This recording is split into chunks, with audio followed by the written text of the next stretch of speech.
to rotate with, but they chill a little bit more. They want to farm up as much as they can. Again, min max as much loot as they can grab, and now they're going to be on their way. Driving into zone, 191 damage above surge. They don't have to worry about that for a little bit, but again, it's you really strive that 150 mark will usually keep you safe if you find no tags. But NA West likes to push those boundaries. They like to go for those storm surge tags as much as they can. So I'll be surprised if we get in the zone and start dropping pretty quickly.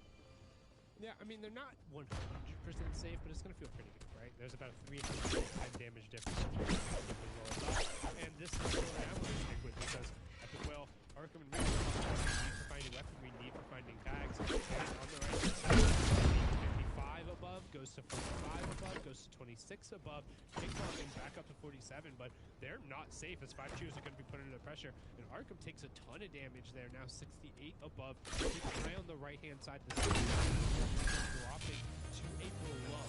They will take 25 damage every 5 seconds. So Arkham right now going to be looking for some tags, and they'll be happy with that exchange. Again, they tend to hold a lot of extra heals, making sure that they use those spots to have the opportunity to trade out damage here with another. Real quick little peek, but honestly, these 20 damage tags aren't adding up. We talked about it, 4 trios underneath that threshold right now, where they're fighting to try and stay up on their feet. And you can see that number, 50 above, 29 above. They need to find, otherwise they're still going to be threatened. And as I say that, he is actually going to be able to find the elimination onto Aiden with a couple other players going down. They should be okay for the storm surge. It's going to be close, but they should be okay.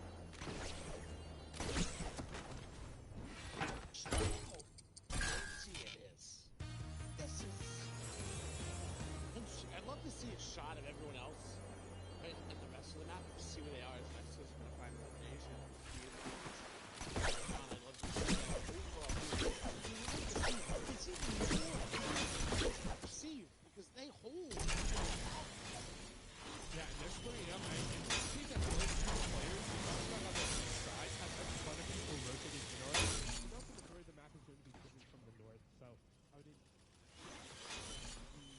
kind of northern plus the north is where you're going to see a lot of these players hanging right on top of each other. These players will find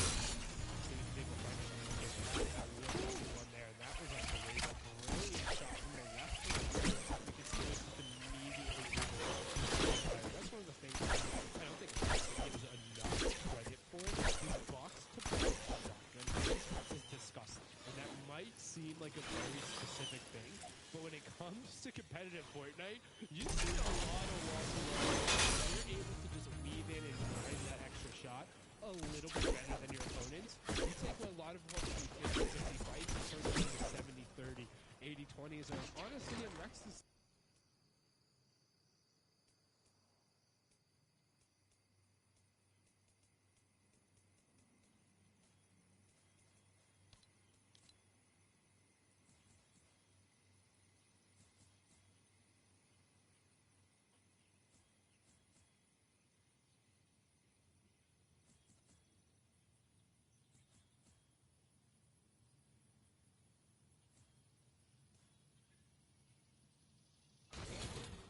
exactly what happened. Cyrazer, Poppy, and Co. able to close the gap off. And we see now only 1, 2, 3, 4, 5, maybe 6 trios inside of that safe zone. So we still have about 17 who need to rotate in, and almost all of them are on the northern part of the map. So expect tons of action to be going on here. Now, there is a reboot ban in play. We've seen some very ridiculous late reboots. However, I'm going to kind of just throw that one out because that is very far away. Unless the moving zone happens to pull back across it, then we could see some shenanigans. So right now, we do have a 3-box with our top 3 trios, our current leaders, in the bottom right-hand corner. And actually, as I say that, Rex's Elam's pushed them over the top. So they're the current leaders at 114 in the bottom left-hand corner. Coffee, Cyrazer, and Eclipse in the bottom right-hand corner, currently sitting in second. With Energy, Epic, Whale, 100 Thieves, Arkham, and Reeks at the top of your screen. And I really like this because we've seen Epic Whale and Rex work together. We've seen Epic Whale and Arkham work together. We've seen Arkham and Rex work together. But I want to see how Epic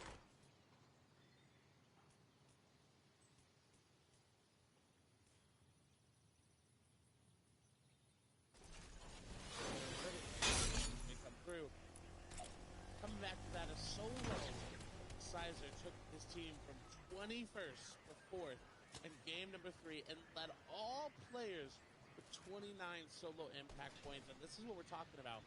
We're talking about players that are not getting that recognition that you see these top players do, right? Because again, you think of an A West, you think of the top 2 teams, you think of the names that are currently there, but Cyrazor, Coffee, Eclipse putting in work to make themselves one of those names. And I know you guys are out there, Eclipse, Poffy, Cyrazor. Yeah, let us know if we're saying that name right? Like, we want to be able to give you all the credit as we go through. Haven't heard definitively either way, but as of right now, they look like a very good contender going into day number 2. Again, we talked about it ad nauseum, but double the points tomorrow in just disgusting shots coming through there. So they will get the confirmation and also get the Elam points as well as the loot, so they're going to be able to just gobble up all of that extra loot. And with not too far to rotate, they should be able to tunnel out with any of the extra builds that they have and be able to just double back in. Doesn't look like they have too much extra except for wood there, so could be a little bit of a difficult rotation. But as you see on the top of the screen, Reet ended up getting knocked there. He's currently getting revived, and Rex, Fabs, and Snacky have a great opportunity to open up the lead a little bit more.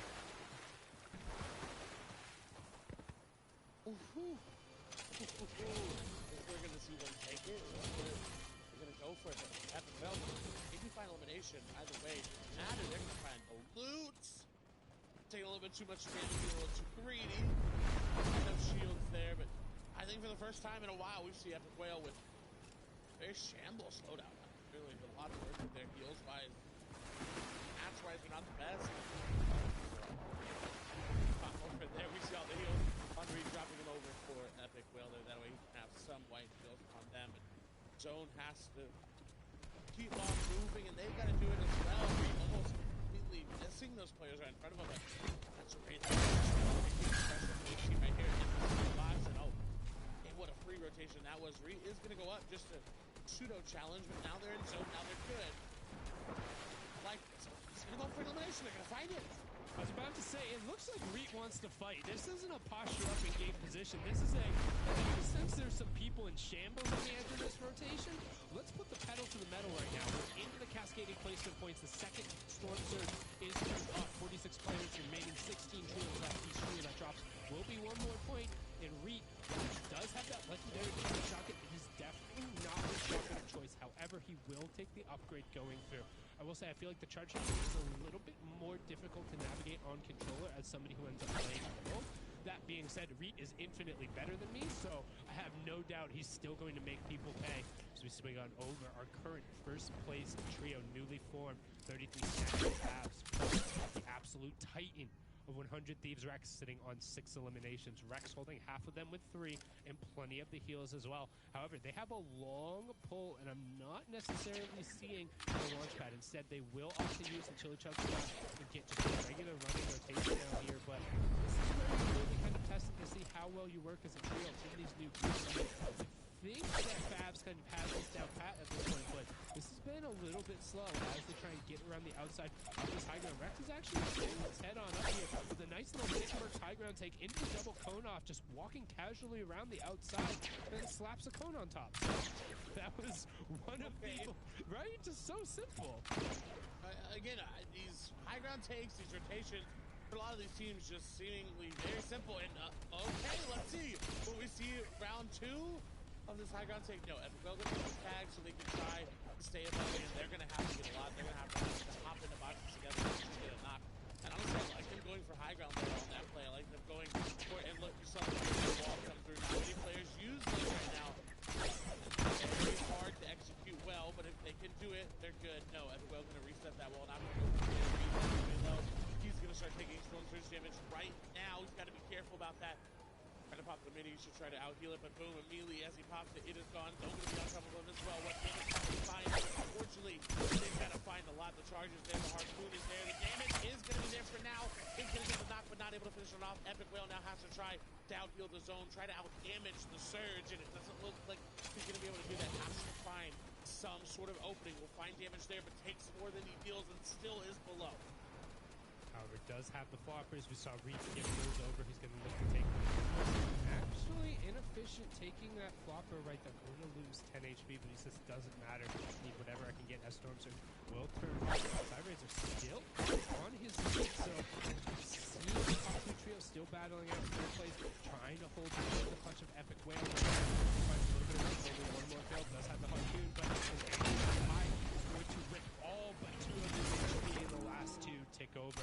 Rex, Fabs, and Snakey, I think they were the ones to find it, as this slight change in verticality is going to just play so much merry chaos in the backside of the zone. Will swing on over. They were on leaders to the eliminations, putting them back. I think it's neck and neck right now to Mizu Poppy, Cyrazer, Eclipse, and then Fabs. And next, you can see on the logo on Poppy. Has that epic pump shock and Eclipse sitting on a rare and plenty of chug splashes and minis. They want to go for a double medkit play. So, a couple of win conditions on the line. The question is, how do they opt to play it out? Do they go aggressive and try to get all these elims, or do they go for just victory royale, do a Logan? They don't have a lot of match clips, but it seems like everyone else does. And they're back and forth. They're 5 points off. And look, they're trying to pick Tiger, and Dragon is going to do it. Snack is trying to fight from there. Get it just yet. Dragon trying to drop on down. It's forced to almost essentially. Snack needs to be right in the box with another player. Is going to block him up. Manager there. The shotgun shot's not going to connect. Only a 40 damage, not reloaded, and that's going to be a lot of damage. But look at how many elims they already have. 12. It's going up a hill as well. Funneling up into them. It doesn't matter that they don't have mats because they have eliminations. That's going to be another one there for Snacky. 3 elims. That's going to be the other one as well. Now 4 eliminations. They find so many in the back half of that game, and they pick up 14 eliminations, and the VR going over to Kelly's prediction of Rex, Fabs, and Snacky. But Cyrazer, Poppy, and Eclipse a second place performance, and not a small amount of elims from them either. So we're seeing a battle at the top between 2 of the best trios in NA West, but right now Reed, Epic Whale, and Arkham are on the outside looking in as the defending champs, Snacky and Fabs, adding in Rex, and then Cyrazer, Poppy, and Eclipse have been dominant today.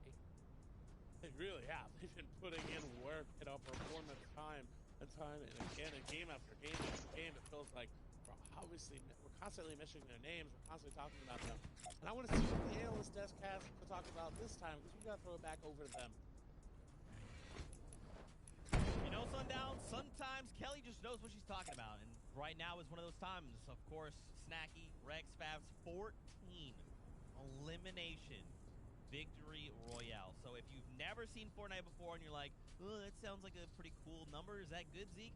Yes, the standard is like right around 9 eliminations, right? And especially, and I said back in NA East, with the caliber of players we're seeing in these lobbies, 14 is extremely hard to do. And these guys are able to catch it. Yeah, it wasn't even like it was towards the end of the game that they grabbed all those eliminations. I think that they had around 4 eliminations around zone 4. So again, so consistent throughout the entire game, never having to worry about Storm Surge, never really having to worry about rotating aggressively, because we saw that height take. We're going to look at it again in a second, but 2 VRs now solidifying the spot in first place, but still Poppy, Cyzer, and Eclipse after getting that second place in game 4, holding strong in second, but Panda, you can see the Shupening is reversing, I guess? I don't know, maybe it's happening? You know, listen, it's changing, right? This is a new leaderboard that I don't think everybody was expecting going into this, but it's exciting, right? Poppy, Side, Racer, and Eclipse so close. We see them stepping up here in day number 1, showing their worthy of that top spot, and just barely losing it out here in the final moments of that game. But regardless, right? Obviously, Rex, Fab, Snacky stepping up to the plate. Eliminations, 14 eliminations in that VR alone. I mean, that's dramatic.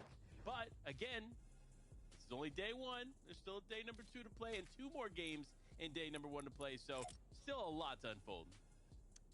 Yeah, there's a lot. Really, oh, go ahead, Kelly. No, please, after you. There was a lot going on there, and for me, it was happening around the zone 6, zone 7 when the height was being taken. I believe Epic Whale actually had height, but they were also below Storm Surge, so it was like they were in a weird position, which gave the opportunity for Rex, Snacky, and Favs here to not just dominate the high ground, but to do it in almost a questionable way, Panda. Yeah, it definitely was an interesting high take by far, right? You see him obviously set up here. Rex knows what he's doing.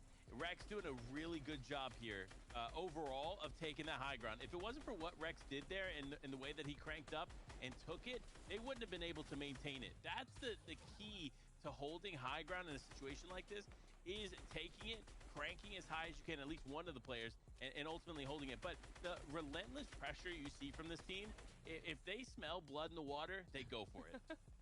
And here you have it. You can see Rex up on top, Snacky joining him as well, and Fabs all the way at the top. Unfortunately, we weren't able to grab actually the climb that we got to see because they looked like they did it completely effortlessly. I don't actually understand how no one even tagged them while they did it, because they did it out in the open. Obviously, with Arcrum's team having Storm Surge, although they had height, they were in kind of a rough position, so they weren't really able to pay attention to what was going on around them. So map awareness for pretty much everyone else on a bit of a deficit for them, because now we get to see the matchup. And of course, we have to look at the classic matchup.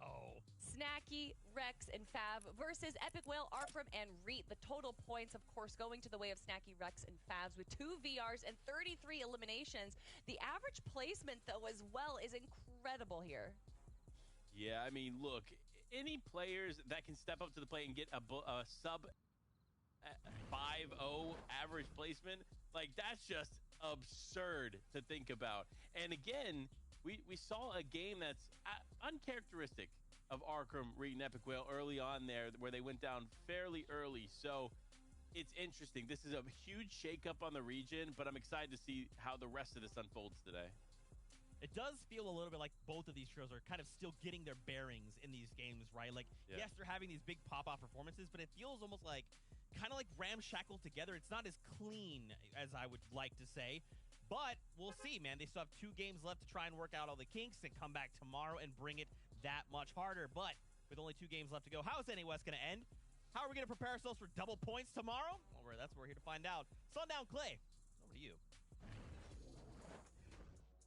Thank you so much, Zeke, Kelly, and Panda. And 2 more matches to go. And so far, the defending champs adding Rex has looked like a little bit more beneficial to their group. And we just saw that head-to-head graphic, Clay. Do you feel like that tells the whole story so far? I feel like it doesn't tell the entire story, but it does paint a nice picture for everybody just joining. If you are, hello, welcome. I hope you're having a great night.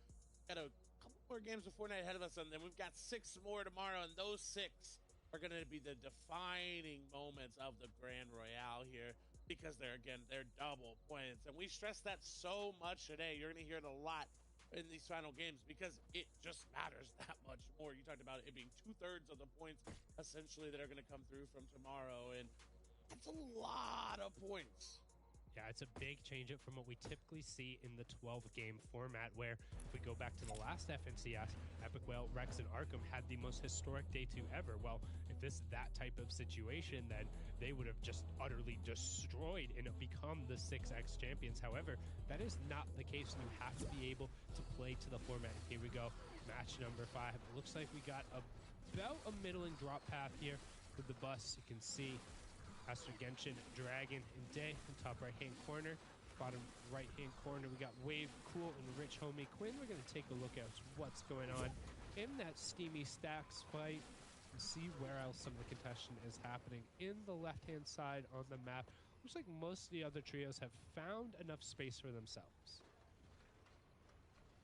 Should be an interesting fight yet again. Oh, and a third party coming in with that suppressed sniper rifle coming through. Is everybody going to land? Are they going to land on top of each other, or are they going to separate per building? And it looks like that's what's going to happen. And no! He was trying to make something happen and could not do it. The angle wasn't there. Combat going to go down to Falcon and 40. They finished that off quickly. And Wave is left without a gun. Never want to be left without a gun. Always want something to be able to kind of ward off the opponents on the opposite side. And right now you can see Cool trying to get the shots onto Genshin before he's able to get some builds there.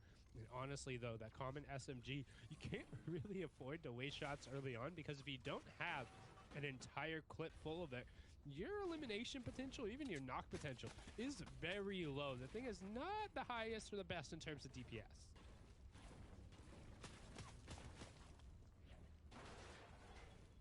stalling it out. The thing about Steamy is stalling fights out, right? Unlike any other POI, it stalls your entire, like, I think in any other POI, it'll definitely take effect. But this one, more than any, it stalls your entire game out. Your entire early game comes to a standstill because this is such a hard POI to fight early game with the ability of the stacks like Astra is doing right now, like Dragon was doing moments ago. It's hard to disengage from here because if you try to run away, well, they're just going to fly on top of you. If you try to stay there, well, this is going to happen. Yeah, whoever's able to get priority over one of the socks automatically is able to just rain shots down and kind of control the tempo as you see Glace picking up another Elim up there in the feed. We do see Richomi Quinn super low on effective HP. We'll see if Astro Genshin opts to push down. It looks like they're going to try and make a closeout here, deciding that they've isolated two of the team members, dropping down the Fireflies as well, but not a ton to really catch on fire in this area, so don't think that's really going to apply the pressure they want. We'll use up the chug splashes on all three members, so going to feel good about that, as well as stacking in some additional minis. The timing a little unfortunate there, as he would have liked to have popped those minis beforehand, but going to get a Firefly right inside that building, and that should equal some pressure. How much pressure will it make for them, though? Because Wave is looking for an angle on the other side. Saw Astra Genshin there, but can't find anybody else and won't be able to build. Otherwise, they'll know where they know where he is, and that edit will give away the position to get back together. Cool looking to surprise them as well, but again, they just don't have that pressure with. Just look at their loadout, where the zone is pulling as well. This is, again, one of those areas that if you draw this fight out, your entire game will suffer. Yeah, and the tough part about this rotation is normally you think, well, whenever we end up leaving, we'll just do a northern rotation. It's the team who leaves first is going to be able to get all the loot along that path. So generally that should be the team who already has map position. And yep, as we see that, the yellow triangles to the bottom right-hand corner, going to hit the stacks and go on that north rotation. Quinn trying to get whatever pressure and shots on him as they can, but nothing really connecting, and they're going to be forced to now disengage. And they can disengage, but how far do they go? But 40 yards, Falconer and Kadenox. That replay coming through, that was combat going down earlier. This is seemingly finally going to be their fight here. Someone ended up actually hopping on top of him, almost taking down two. That was unfortunate. Multiple different replays coming on through. This is Glace taking down Wale there. Other elimination going over to them. And we take a little break as we move over to Arkham. Epic Well and Reed, a team that I don't think when Epic Well and Arkham are playing together will ever really be contested here. Even going into the new FNCS competitive seasons. Yeah, it's just tough. You don't want to fight this team off the drop. They've been here for so long. They know all the bus paths.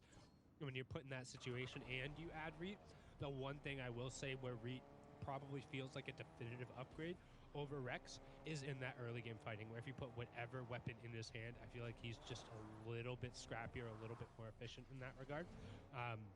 I'd argue the efficacy of that swap otherwise. However, I'm sure that's a debate that will settle itself out in time based off of results, etc. And they're trying to get the rotation on, and the real question has been Storm Surge for them largely.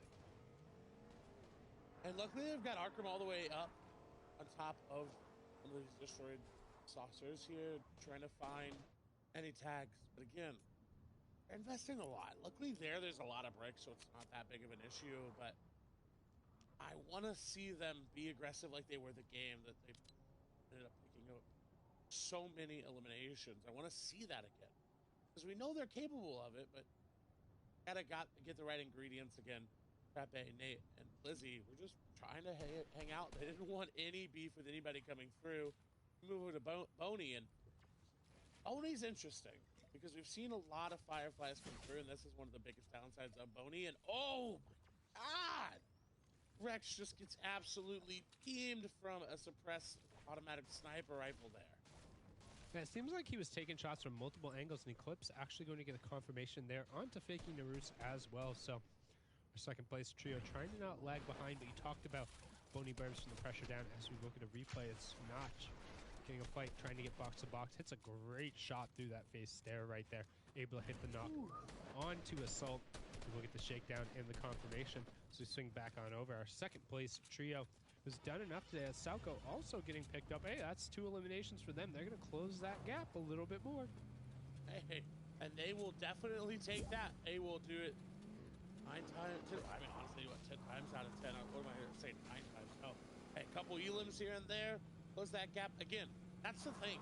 And I said it earlier, is going into tomorrow, if you're not first, your goal is to be as close as humanly possible to first. You want to be 1 point off. Because if you're 1 point off, that means tomorrow, both y'all got to play a whole new set of games. And it's not this, hey, I got to catch up. Hey, we got to try this. We got to do that. It's, hey, we're only 1 point off. That's nothing. And I really like this little bit of an ambush spot because you're able to get a right hand on top of this rock.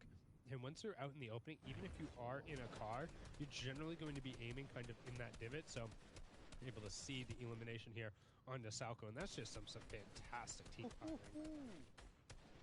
It really is. And the fact that they're able to get it from that far away, like, that happens very often. Like, team firing that well happens often. But that far away is even rare. So I love to see it. I love to see that they are doing well together because they're one of those trios as well that has stuck together in some form of the word, whether it be 2 here, 1 there, 1 here, 2 there. They always end up finding their way back together. And now teams that are on completely opposite spectrums of the zone. We've got 1 in zone, 1 in the new zone, and 1 completely out of that new zone. Boney Burbs. It'll be a hard rotate to make. Meanwhile, Epic Whale, Arkham, and Reek can just kind of slide down to their cars and rotate further into the POI where they landed at, while Poffy, Eclipse, and Psyrazor have a trek and a half to make. Yeah, this is going to be a long rotato for them, but luckily they should just be able to go towards the north, and there's not a whole lot going on there. They talked about how in NA West the matches could slow down a little bit. You're probably wondering, it's like, show us the fights. Well, right now, we've had 2 trios eliminated, and there's still 91 people up, so people haven't really been fighting. No. This is usually where it happens, too, is it's 5th game, 2nd zone, almost Storm Surge Thresholds coming in. Everyone seems to just relax, and we'll see a couple reboots here and there, and you can go back and watch any of the FNCSs this season, and you'll notice that same sort of pattern in these final moments where everyone's just chilling. Everyone's trying to get in the zone. You see right here being a little bit aggressive, but they're realistically just trying to get into zone. And Arkham is separated again. Now, don't forget, last game, he got picked up